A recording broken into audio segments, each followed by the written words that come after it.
What could have been one of the greatest stories in the NBA, probably NBA history, turns into an absolute dumpster fire. The Orlando Magic are eliminated from the NBA playoffs in round one, blowing a 3-1 lead to the number one seed Detroit Pistons. And I cannot say I'm too surprised. I can't say I'm too surprised. I mean, they were playing with house money. Like I said, up 3-1. Paolo was playing great. They had Franz, he was playing great. He ended up getting hurt, and I think that was a key reason as to why they didn't finish this series out. Desmond Bane, he was knocking down his threes. He was playing well defensively on Duncan Robinson. Wendell Carter was winning his matchup, and everybody else was just kind of doing their jobs and riding the coattails of Paolo, Desmond, and Franz. But that can only work for so long, especially against a one-seeded Detroit Pistons team who is just, they've been amazing all year. And I mean, we know that of Detroit. And it was honestly kind of shocking to see them go down 3-1 in the first place, no matter who the team was, honestly. But they were in that spot. They battled out of that spot. And even when it looked like in game 6, it was over, them boys said, hell no. The boys locked in. They said, hell no, we are not going home. Well, we gonna go home and play game 7, but we not going back to the crib. And, you know, we not going into the off season just yet. We gonna ride this ship right here in game 6, and we gonna get it done. And Orlando, just an absolute blunder of a third quarter, fourth quarter, second half, whatever just as soon as they came out of the locker room from halftime, it was horrible. One of the worst displays of basketball I've ever seen in my life. And I played on a basketball team that won 3 games out of like 27. Horrible outing for the Orlando Magic in that game 6, which was pretty much their game 7, because I probably, like everybody else in the NBA world, thought, well, Detroit's going back to the crib and they definitely not losing the game 7. So see you, Orlando. And I mean, that's just what happened. Paolo, he tried game 7. Paolo is absolutely real. But it also seems like game 7, Paolo is just gonna keep losing and losing and losing. But I can't put the blame on him if he's gonna have these type of game 7s or these types of series. I mean, in this series, he averaged 26 points, 9 rebounds, 6 assists, a steal and a half. I mean, what more can you ask from your number 1 option, your number 1 overall pick? What more can you ask from him? Seriously. Everybody else has to step up. But I think that everybody else needs to be different going into next year. They already fired Jamal Mosley as soon as they got onto the plane to go back to Orlando after game 7. They fired him before he even stepped foot on that plane. They probably made him fly commercial back home.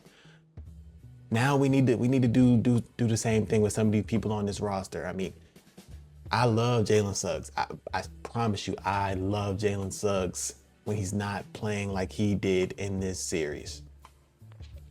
Obviously, game 1, he was their engine. He was their engine. He got them going early in game 1. He was kind of almost the reason they won that first game.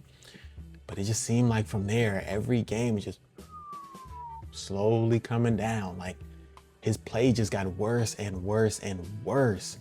Like, it's points in this game where it's just like, or in the series where you just question what's going on through his head. And there's plenty of situations in this series where the game is on the line, or even, you know, Detroit's going on a run, Orlando's going on a run, they're trying to extend the lead, and Jalen Suggs just takes an ill-advised 30-foot 3-point jumper. That's not you, bro. That is not you. That has not been you since Gonzaga. That's not you. Get the ball to Paolo. Get the ball to Paolo. And let me even talk about everybody. Every single person on this Orlando Magic roster outside of Paolo. When you get an offensive rebound, you know you don't have to shoot the ball, right? Like, you can get an offensive rebound and kick it out and reset the offense that you guys have, well, lack of offense that you guys have. You can reset that and get a good shot.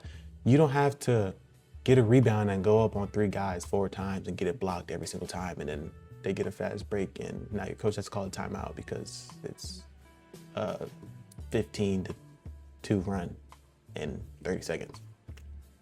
Just a thought. Anyways, yeah, Jalen Suggs, I love him. Great defensively. When he can knock down his 3-point shots, he's good. But I think he needs to go.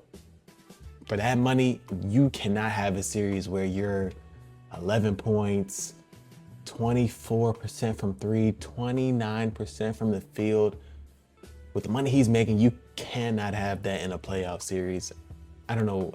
I haven't really thought of what you could get for him, but I think he's got to be the odd man out in this Orlando Magic, money laundering scheme that they have going on with their salary cap. And Wendell Carter Jr., like I said, he was winning this matchup to begin the series, but yeah, no, he was just like completely absent in game 6 and 7, and especially in game 6, where at times he's the tallest player on the court. He had 0 rebounds. 0 rebounds, ladies and gentlemen. And his girlfriend's Angel Reese. Clearly he's not learning anything. Anthony Black, very disappointed in him. I thought he was going to be really good for for Orlando in this series. But no, he was just kind of like, okay. I mean, honestly, less than okay. 8 points, 37 from the field, 31 from 3. I mean, I just kind of want more. Like, I want more. I think next year, maybe that's the plan. You trade Jalen Suggs, you go get you a really solid big, maybe a 4, and you kind of hope for Anthony Black to take this jump that he kind of took during the regular season. Now, obviously, he got hurt. Jalen Suggs comes back, his minutes go down. It's different. But I think if you can give Anthony Black, the keys to being a lead guard, I think that you could possibly work a little bit better. And I mean, I don't really hate this roster, but this is what, year 4 or 5 of this roster, and like the 3rd playoff series. I mean, at this point, something's got to change, and the coaching change was blaringly obvious. I mean, everybody pretty much figured he was going to get fired after the play-in because they weren't going to make the playoffs. But they make the playoffs, they're up 3-1, and like, oh, he might have saved his job. Blow a 3-1 league, you're out of here, buddy. Simple, out of here. And I think that it was long overdue.